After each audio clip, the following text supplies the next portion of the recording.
नमस्कार दोस्तों, मैं हूं आपका अपना विनोद कुमार तुषार और आप देख रहे हैं बढ़ते बेक ऑफ कदम मेरे साथ। आइए जानते हैं इस समय की विशेष खबर।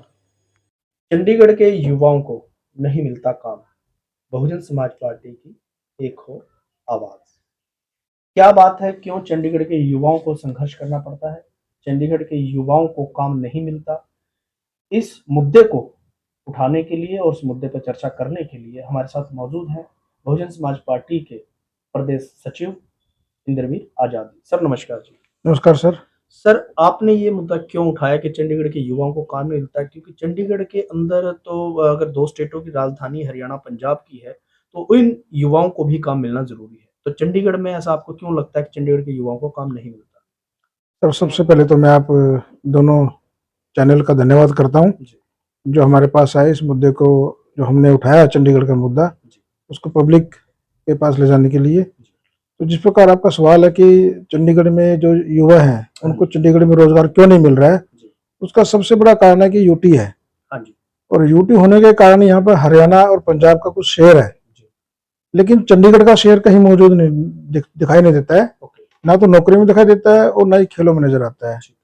और यहाँ तक कि शिक्षा के अंदर भी देखें तो हरियाणा पंजाब का ज्यादा यहाँ पे भूमिका रहती है, लेकिन चंडीगढ़ के युवाओं को, जैसे अभी एक मुद्दा चला हुआ है पंजाब यूनिवर्सिटी का, पंजाब यूनिवर्सिटी बचाओ मोर्चा कुछ ऐसा काम कर रहा है कि यूनिवर्सिटी को सेंटर अपने अधीन ले रहा था, उन्होंने रोकने के लिए बड़ा संघर्ष किया। तो क्यों ऐसा है कि जो चंडीगढ़ के बच्चे हैं, जो चंडीगढ़ के जो वासी हैं या चंडीगढ़ में जिनका जन्म हुआ है, कि उनको लगता है कि कुछ ऐसी मूलभूत समस्याएं हैं जिनसे उनको अलग किया जाता है कि सिर्फ चंडीगढ़ जो है हरियाणा पंजाब का ज्यादा हक है, इसके अंदर चंडीगढ़ के युवाओं का नहीं। जी हाँ, बिल्कुल सही सवाल है आपका। जैसे कि हरियाणा और चंडीगढ़ 40 और 60 का रेशो लेके चलता है। पंजाब कहता है हमारा 60% यहाँ पे रेशो रहना चाहिए, हरियाणा बोलता भी 40% का रेशो रहना चाहिए। लेकिन चंडीगढ़ का युवा कहाँ जाएगा? अगर 40-60 तो बट गया तो बचा तो कुछ भी नहीं, 0% बचा। तो चंडीगढ़ के लिए 0% ही बचा है। लेकिन चंडीगढ़ का युवा कहाँ जाएगा? 0% में क्या करेगा? चंडीगढ़ के युवाओं के लिए चंडीगढ़ में ही नौकरियां हों, एजुकेशन में सबसे पहले मान्यता और जो दाखिले हैं चंडीगढ़ में जन्मे लोगों के लिए होना चाहिए। जो लोग चंडीगढ़ में 40-45 साल से रह रहे हैं, जिनका जन्मे बच्चों को यहाँ पर हुआ है, उनको सबसे पहले प्रेफरेंस चंडीगढ़ में ही होनी चाहिए, हर किसी क्षेत्र के अंदर। जिस प्रकार देश के अन्य क्षेत्रों में है, पंजाब में जाए तो पंजाब को डोमिसाइल मांगते हैं, हरियाणा में जाए तो हरियाणा को डोमिसाइल मांगते हैं, और हिमाचल में तो हिमाचल को डोमिसाइल मांगते हैं। तो चंडीगढ़ में जो जन्मे लोग हैं उनको चंडीगढ़ में नौकरी दी जाए, अदर स्टेट वालों को बाद में रखा जाए। क्या सिर्फ नौकरी का मुद्दा है या फिर और भी कोई इसके अंदर काम है, जैसे कि या स्पोर्ट्स की लगा लो, एजुकेशन की लगा लो, या किसी भी सरकारी फील्ड की लगा लो? देखिए, मुद्दे तो हर चीज के हैं इसमें। शिक्षा के क्षेत्र में भी है, गेम्स के क्षेत्र में भी है, नौकरी के क्षेत्र में भी है। इवन कि यहाँ पे जो IAS IPS की जो पोस्ट आती है हरियाणा पंजाब से ही आते हैं। यूटी कैडर के बहुत कम अफसर यहाँ पे रखे जाते हैं। जो हरियाणा के कैडर के आते हैं, आपने देखा होगा, आप फील्ड में रहते हैं, आप पुलिस में चले जाएं, चंडीगढ़ पुलिस में चले जाएं या एजुकेशन डिपार्टमेंट में चले जाएं, आपको 80-90% लोग हरियाणा के ही मिलेंगे। 10% या 20% हो सकता है आपको पंजाब के मिले। लेकिन आप अगर सर्वे करें, सर्वे करके देखें कि चंडीगढ़ पुलिस में और एजुकेशन डिपार्टमेंट के अंदर और गेम्स के अंदर खास तौर पे देखेंगे आप, तो चंडीगढ़ का जो परसेंटेज है मुझे लगता है कि 5% भी होगा। तो जीरो मान के चलिए आप इसका सर्वे करवाएं तो पता चल जाएगा कि चंडीगढ़ का युवा बेरोजगार क्यों है। कारण यही है कि यहाँ पे जो बाहर के स्टेट के लोग आके नौकरियां ले रहे हैं और यहाँ से कमा के अपने बाहर हरियाणा या पंजाब में ले जाते हैं, लेकिन चंडीगढ़ का युवा इसीलिए बेरोजगार है। एक बार स्टॉप कर लो, दोनों जने स्टॉप कर लो। एक और है इसमें, जैसे कि आप चंडीगढ़ के अन्य डिपार्टमेंट भी हैं, आप स्वास्थ्य डिपार्टमेंट में चल जाएं, 16 सेक्टर 32 सेक्टर PGI जैसे बड़े बड़े इंस्टीट्यूट हैं, आप इनमें भी सर्वे करें। और यूनिवर्सिटी में भी जाइए आप, जहाँ पे एजुकेशन मिलती है वहां पर भी जाकर देखिए, आपको हिमाचल का भी आज के टाइम में हिमाचल के लोग काफी नौकरी करते हुए नजर आएंगे और वो स्वीपर नहीं लगते हैं। लेकिन हमारे जो यहाँ का चंडीगढ़ का युवा, जो चाहे ग्रेजुएट भी क्यों ना हो, चाहे MA पास भी ना हो, आपको स्वीपर तक मिलेगा। क्यों ऐसा क्यों सर कि आपका MA पास किया हुआ लड़का भी स्वीपर लगेगा?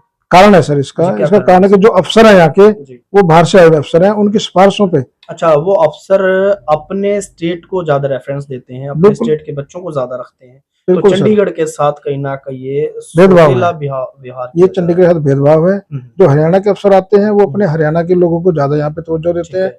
जो पंजाब से आते हैं वो पंजाब के लोगों को ज्यादा तवज्जो तो देते क्या हैं। आपके चंडीगढ़ के अफसर आपके चंडीगढ़ को रेफरेंस नहीं देते? बिल्कुल नहीं देते सर। यहाँ के जो लीडर्स हैं वो भी तवज्जो नहीं देते। यहाँ के जो MP हैं जी वो भी कहने कहीं बाहर से या अपने रिलेशन में जाके ही बंदों को रखवाते हैं पोस्टों पे। लेकिन चंडीगढ़ का युवा इसीलिए बेरोजगार है।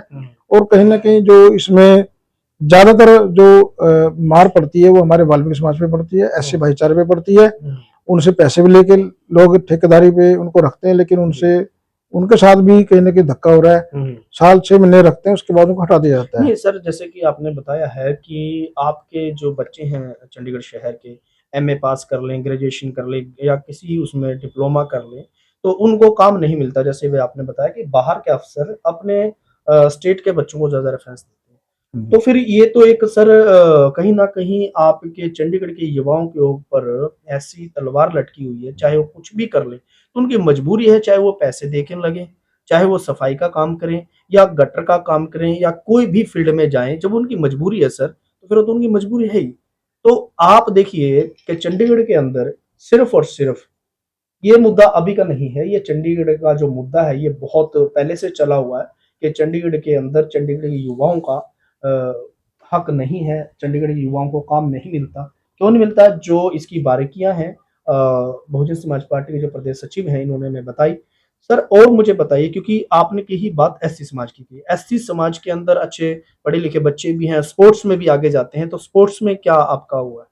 सर स्पोर्ट्स में भी आप देख लीजिए, स्पोर्ट्स में भी काफी भेदभाव होता है। SC समाज के बच्चे बहुत अच्छे टैलेंटेड हैं, लेकिन उनको आगे गाइडेंस या उनके जो कोचिंग है, उनको जो कोचिंग सेंटर्स है वहां तक भी जाने की अनुमति नहीं मिलती है, उनको परमिशन ही नहीं मिलती। आपको लगता है आज भी जातिवाद है? बिल्कुल है सर, जातिवाद है। मैं एक अच्छा उदाहरण भी आपको देता हूँ।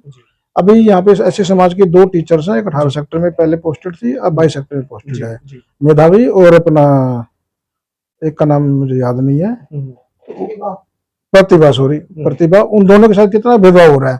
वो एक हरियाणा कैडर से टीचर आई हुई है, जो पहले टीचर थी, आज वो प्रमोट होके प्रिंसिपल बन गई है।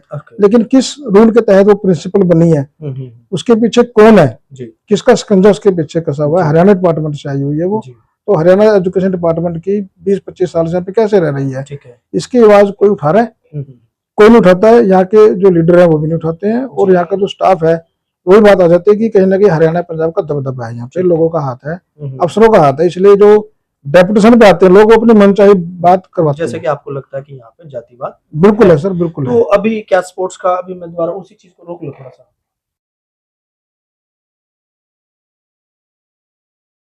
जी सर। सर स्पोर्ट्स की आप बात कर रहे थे, स्पोर्ट्स का मैं दिखा देता हूँ आपको, ताजा उदाहरण है। ये दैनिक भास्कर की खबर है मंडे की। इसमें आया हुआ है, देखिए, संतोष ट्रॉफी के अंदर जो भी प्लेयर्स होगा चंडीगढ़ का रखा जाएगा, बाहर के प्लेयर की अनुमति नहीं है। आपके बच्चों के लिए बहुत अच्छी बात है ये सर, ये संतोष जो ट्रॉफी है बहुत अच्छी बात है, रखा जाएगा। बिल्कुल अच्छी बात है कि रखा जाएगा। लेकिन अगले ही दिन एक खबर और आती है चंडीगढ़ भास्कर में, फैसला वापस, फुटबॉल टीम में बाहर के प्लेयर खेल सकेंगे। अच्छा, देखिए ये फैसला क्यों वापस हुआ है, ये किसकी शय पे वापस हुआ है? ये अफसरों की, बच्चों के भविष्य के साथ राजनीति। बिल्कुल राजनीति है सर, ये सरासर राजनीति है, इसमें प्रूफ है। ये राजनीति हो रही है, और जो चंडीगढ़ के प्लेयर है उनके साथ जाती हो रही है। उनको आगे बढ़ने की अनुमति नहीं है कि आप आगे क्यों जा रहे हो, आप यहीं के तो यहीं के रह जाओ, आप आगे स्पोर्ट्स इंटरनेशनल तक नहीं जा सकते। ठीक है, इसमें भी राजनीति है और अफसरों की दबदबी है। अफसर नहीं चाहते कि चंडीगढ़ का जो युवा है, खासतौर पे जो कॉलोनीज में रहते हैं, उनके अंदर बड़ा अच्छा टैलेंट है, तो वो कहने के आगे जाएं, चंडीगढ़ का नाम करें या अपनी कॉलोनी का नाम करें, वो बिल्कुल नहीं चाहते हैं। तो ये हरियाणा पंजाब कहीं ना कहीं इसमें एक स्टेटवाद भी बिल्कुल है, इसके अंदर स्टेटवाद भी है और आपको लगता है कि जातिवाद भी है।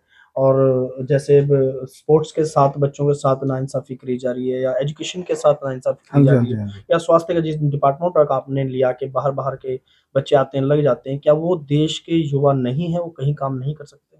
जो हिमाचल के, पंजाब के, हरियाणा देश के युवा हैं, लेकिन लगता है वो चंडीगढ़ के युवा नहीं है, क्योंकि जब उनको चंडीगढ़ में तवज्जो नहीं दी जा रही किसी भी फील्ड के अंदर, तो चंडीगढ़ के युवा नहीं है। और चंडीगढ़ मुझे लगता है कि चंडीगढ़ वासियों का भी नहीं है, ये हरियाणा पंजाब हिमाचल का बन के रह गया है। और यहाँ की जो लीडरशिप है वो चंडीगढ़ की ओर ध्यान न देकर कहीं ना कहीं खुद के लिए राजनीति करते हैं, ठीक है युवाओं के लिए राजनीति नहीं करते, वो समाज के लिए राजनीति नहीं करते, जी वो सिर्फ सेल्फ के लिए राजनीति करते हैं। कहीं ना कहीं हो सकता है कि उनकी खुद की राजनीति की भी उनका खुद का भला हो, या कोई उनका बच्चा लग जाए या उनका जी, भाई लग जाए, जी समाज का ना लगे, चंडीगढ़ वासियों को ना लगे, उनको खुद का उनका कहीं ना कहीं उसमें हाथ होता है। बिल्कुल ठीक कहना है कि चंडीगढ़ के युवाओं के साथ जो नाइंसाफी हो रही है, क्योंकि जब कोई राजनेता इलेक्शन फाइट करता है तो वोट चंडीगढ़ का युवा देता है, चंडीगढ़ में रहने वाले लोग देते हैं, लेकिन जब वो जीत जाते हैं तो चंडीगढ़ की किसी भी डिमांड के ऊपर आवाज नहीं उठाते। ऐसा क्यों हो रहा है? इनको लगता है कि शहर के अंदर जातिवाद है, स्टेटवाद है। तो इन्हीं बातों के साथ मैं अजमेर सिंह, वीरवार समाचार से, नमस्कार।